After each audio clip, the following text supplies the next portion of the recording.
आइए मैं आपको वाष्पोत्सर्जन इवापोरेशन के बारे में समझा रहा हूँ।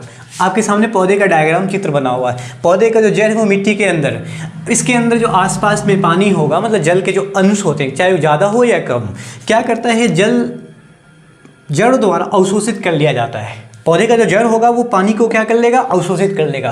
क्योंकि ऑस्मोसिस प्रोसेस होता है, इसकी वजह से पानी ऊपर की ओर जाता है। ठीक है, अब पता चलेगा कि पानी वाकई में ऊपर ऐसे क्यों आता है। देखो ऐसा होता है कि कहानी यहाँ से स्टार्ट होगी, जब पानी ऊपर जाएगा, इसका मतलब तना में, शाखा में, पत्तियों में जाएगा, तो इसका मतलब पौधे पानी का क्या कुछ भाग, पूरा भाग यूज़ करता है या कुछ भाग। तो यहाँ पे सवाल ये आता है कि पानी का कुछ भाग ही उपयोग करता है, पूरा भाग उपयोग नहीं करता। ठीक है, पानी का कुछ भाग उपयोग करेगा, कुछ पानी को उपयोग नहीं करेगा। अब सवाल है कि पानी का उपयोग नहीं करेगा तो वो फिर जाएगा कहाँ, तो वो पानी वाष्प बनकर, वो पानी क्या होगा, गर्म होकर वाष्प बनकर क्या होगा, स्टोमाटा द्वारा। क्योंकि हमें पता है कि पत्तियों के छिद्र में क्या होता है, पत्तियों में क्या होता है, छोटे छोटे छिद्र पाए जाते हैं, होल पाए जाते हैं। लाइक मैं आपको दिखा रहा हूँ, इस टाइप से होल्स पाए जाते हैं, सुराख होते हैं ना, छोटे छोटे छिद्र होते हैं। इस छिद्र को हम स्टोमाटा के नाम से जानते हैं। इस छिद्र का बहुत सारा काम है, श्वसन लेना, प्रकाश संश्लेषण की प्रक्रिया होना। तो इसी छिद्र के द्वारा ही पानी वाष्प बनकर निकल जाएगा। पानी का वाष्प बनकर, फॉर्मूला तो वही रहेगा H2O, पानी वाष्प बनकर निकल जाएगा।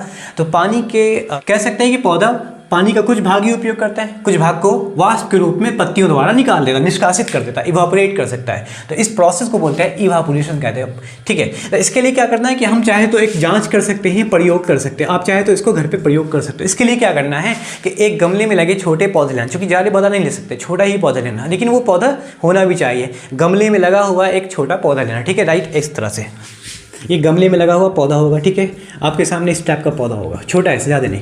अब क्या करना है कि उसको आप इसके जड़ों में पानी डाल देना है। ठीक है, और सूखी पॉलीथीन से इसको ढक देना है, सूखी पॉलीथीन से इसको ढक देना, सूखा होना चाहिए, ऊपर नीचे दोनों।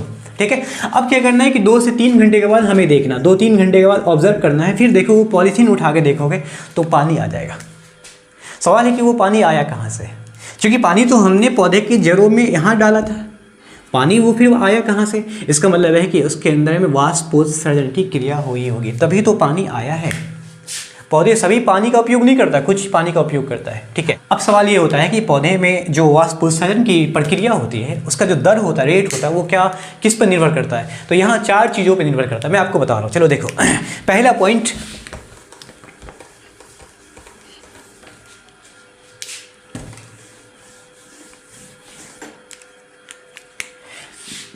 पॉइंट, सूर्य प्रकाश पर।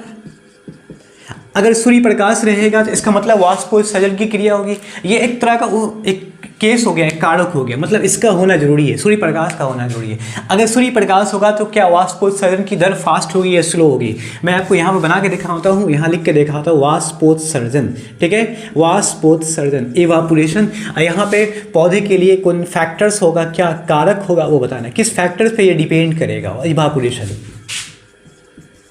इवापोरेशन किस फैक्टर्स पे डिपेंड करता है, किस पे फास्ट होता है, किस पे स्लो हो जाता है। देखो पहला पॉइंट आपको यहाँ लिखना है, सूर्य प्रकाश।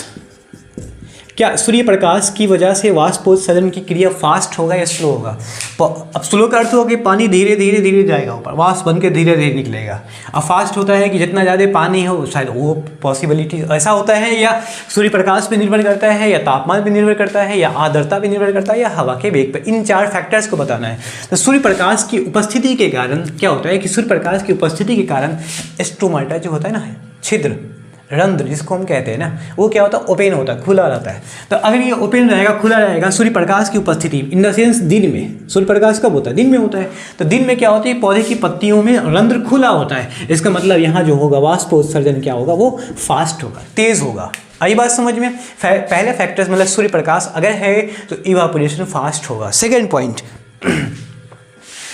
लेता हूँ मैं। सेकेंड पॉइंट में हम ले सकते हैं हवा का वेग, है ना, वायु का वेग।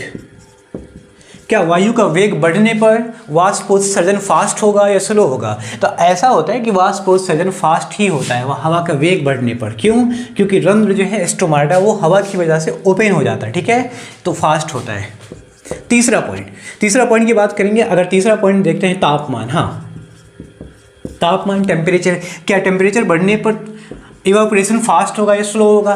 तो तापमान बढ़ने का अर्थ हुआ कि वाष्पोत्सर्जन की क्रिया तेज हो जाएगी।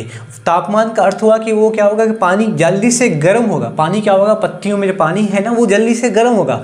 गर्म होने का अर्थ हुआ कि वो वाष्प बनकर निकलना शुरू हो जाएगा। इसलिए क्या होता है, तापमान बढ़ने पर फास्ट होता है। ठीक है। चौथा पॉइंट, ह्यूमिडिटी, आर्द्रता। ह्यूमिडिटी क्या होता है, आर्द्रता होता है। ठीक है। क्या ह्यूमिडिटी बढ़ने पर वाष्पोत्सर्जन की क्रिया फास्ट या स्लो? तो क्या होता है कि ह्यूमिडिटी का अर्थ पहले समझो। जब इन्वायरमेंट में, वातावरण में पानी के अंश, पानी का वाष्प के रूप में बढ़ जाना, वो होता है ह्यूमिडिटी। ठीक है। मतलब ये होगा कि उस टाइम पे पानी की मात्रा बढ़ जाएगी आसपास के इन्वायरमेंट में, तो उसको हम बोलते हैं ह्यूमिडिटी का बढ़ना। तो पेड़ पौधे के आसपास अगर ह्यूमिडिटी बढ़ती है, इसका मतलब होगा कि रंध्र जो है वो काम करना बंद कर देगा, स्लो हो जाएगा, बहुत कम खुलेगा। तो इसलिए वाष्पोत्सर्जन क्या होता है, वो स्लो हो जाता है, कम हो जाता है। 3 फैक्टर्स की वजह से फास्ट होता है और 1 फैक्टर्स की वजह से क्या होता है, स्लो हो जाता है। आई बात समझ में? अब देखो, वाष्पोत्सर्जन के कारण पौधे का जो टेम्परेचर होता है वो कंट्रोल होता है। पौधे का टेम्परेचर, तापमान क्या होगा, वो कंट्रोल होगा, नियंत्रण होगा। ठीक है। कंट्रोल होता है, याद रखना ये बात को। ऐसा इसलिए, अगर कंट्रोल ना होगा तो पेड़ पौधा सूखने का ज़्यादा चांसेस हो सकता है। अगर वाष्पोत्सर्जन बढ़ेगा तो टेम्परेचर क्या होगा, कंट्रोल रहेगा। ठीक है। इसके ये फैक्टर्स होते हैं। तो उम्मीद है आज का कॉन्सेप्ट समझ में आया होगा। अगर समझ में आया तो वीडियो को लाइक कर दे, चैनल को सब्सक्राइब कर दे, ताकि इस तरह से नए नए कॉन्सेप्ट लेते हुए आऊँ।